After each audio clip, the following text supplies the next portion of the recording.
సంక్రాంతి బరిలో ఎన్నో అంచనాల నడుమన రిలీజ్ అయిన ఎన్టీఆర్ కథానాయకుడు బొక్కబోర్ల పడిందని చెప్పాలి. ఎందుకో ఈ సినిమా ప్రేక్షకుల మెప్పు పొందలేదని చెప్పాలి. దానికి చాలా కారణాలు ఉన్నాయనే చెప్పాలి. అయితే ఎన్టీఆర్ బయోపిక్ 2 పార్ట్లుగా తీస్తున్న సంగతి తెలిసిందే. అయితే ఇప్పుడు రెండో పార్ట్ వాయిదా పడే అవకాశాలు కనిపిస్తున్నాయి. దీనికి కారణాలు కూడా ఉన్నాయి. రెండో భాగం షూటింగ్ కా 10 రోజులకు పైగా బకాయి ఉంది.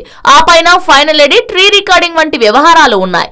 ఆ మధ్య 4 రోజులు షూట్ చేశారు. మళ్ళీ రేపటి నుంచో ఆ మర్నాటి నుంచో షెడ్యూల్ వేశారు.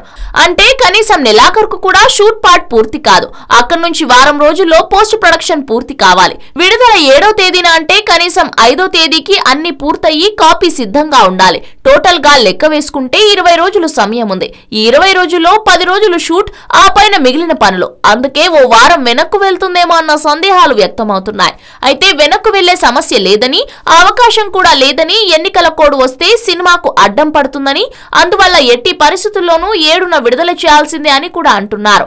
సంగీత దర్శకుడు కీరవాణి తన వర్క్ 3 రోజుల్లో చేసి ఇస్తానని, 30న కాపీ ఇచ్చినా తనకు చాలు అని అన్నట్లు కూడా వినిపిస్తోంది.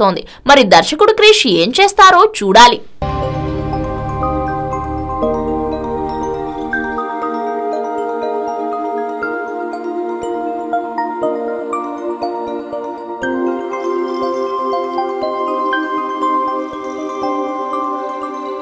ఈ వీడియో గనుక మీకు నచ్చినట్లయితే లైక్ చేయండి, షేర్ చేయండి అండ్ సబ్స్క్రైబ్ చేయండి.